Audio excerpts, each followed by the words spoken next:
Hello and welcome. Could the founding of Israel have been based on a total misunderstanding of history? One Israeli historian has created huge controversy with his findings that the idea of a single Jewish tribe is wrong, and that much of the justification for the founding of the Jewish state of Israel is actually political. When the nation of Israel came into existence in 1948, it was the culmination of centuries of dedication by Jewish nationalists to the idea that their people must return to a land from which they'd been exiled almost 2,000 years earlier. But many modern archaeologists and historians have begun to doubt whether or not this event really happened. Other discoveries are shedding new light on key past events of the Jewish people in the Holy Land and creating some uncomfortable dilemmas for those who live there now. Joining me to discuss this from London, its theories and the controversy he's stirring, is Shlomo Sand, a professor of contemporary history at Tel Aviv University and author of the book The Invention of the Jewish People, which was on the bestseller list in Israel for several months and has recently been translated into English. Professor Sand also teaches at the University of California at Berkeley and the École des Hautes Études en Sciences Sociales in Paris. Professor Sand, thanks very much for coming on the show. It's a pleasure to have you with us. Thank you. Sir, I have to start off with a quote from your book where you say, or giving the reason why you write it, you say, "I could not have gone on living in Israel without writing this book. I don't think books can change the world, but when the world begins to change, it searches for different books."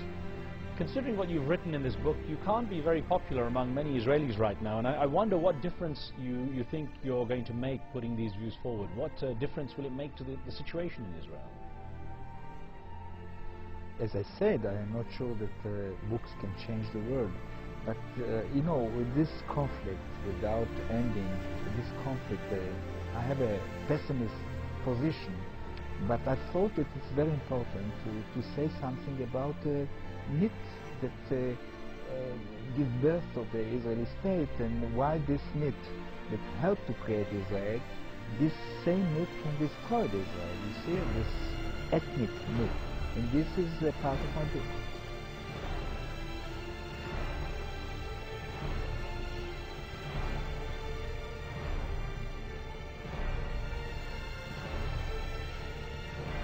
Tell me, what did you mean in the title of your book that the Jewish people had been invented? It isn't a provocation. I meant it. I think that the Jewish people was invented. I think that in the second half of the 19th century, the Jewish people was invented. Now, you have drawn on all sorts of evidence to show us that things which most of us took for granted as having had happened, even if they did not justify the foundation of the State of Israel 2,000 years later, actually never happened at all. Tell us about some of that. One thing, to take for example the exile. You see, the exile is so important to the Jewish history. Everybody knows that the Jewish were exiled 2,000 years ago. But, you know, when I started to work about it, I was surprised not to find even one book, one research book about the exile. The exile of the Jew in the beginning of our time didn't happen.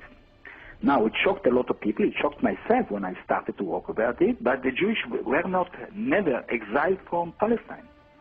I was talking about the myth of the exile in the beginning of the area. Indeed, that's my point, that if the Jewish people were not exiled from Palestine, then even their tendentious claim of that exile to justify a return, a right of return, thousands of years later, is necessarily invalid.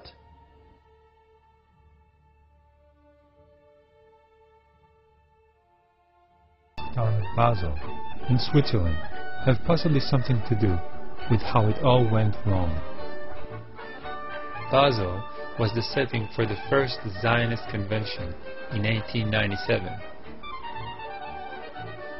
Zionism was a national Jewish revival movement that sought to unite all Jews in a national homeland. They just weren't sure where that homeland was. Up until 1897, were all kinds of crazy ideas thrown into the air, like Uganda.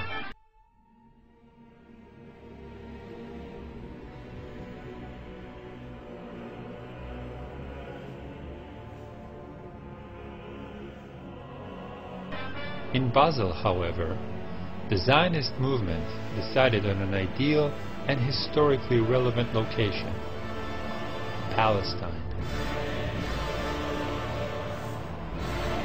But what if the people who were already living in Palestine didn't want to have a national Jewish home set up in their country? See? Indeed I do. Now tell us some of the other myths that you basically bust in this important book. You see, I think that diaspora, what we define as diaspora, I mean the existence of Jewish communities in the world, is the origin of this existence of Jewish community is not exile and also not, emigration. I think that Judaism in the antiquity was a proselyte religion, and most of the Jews came from conversions, massive conversions that started in the antiquity and continued to the Middle Age. Then my conclusion, my book, is to accept, first of all, the fact that Jewishness is a religion and not a people. Secondly, that most of the Jewish in the world are descendants of converted people. I don't think it's a shame to be a descendant of conversion, and I think that most of the Jews in the world are descendants of conversion. Now, in my book, I put it very, very in extreme, to put it against this myth of the Israeli society today, that they find themselves as a kind of an ethnos, you understand? Jewish,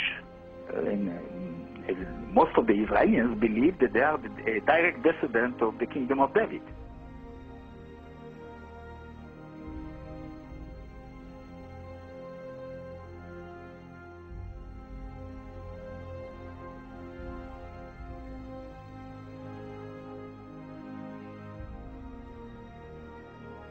I think one of the last people that continue to believe that their ancestors were the Hebrew was the Jew. I mean, they continue to believe in this myth. In this myth of identity, I think put all the existence of Israel in a situation, a very, very bad situation.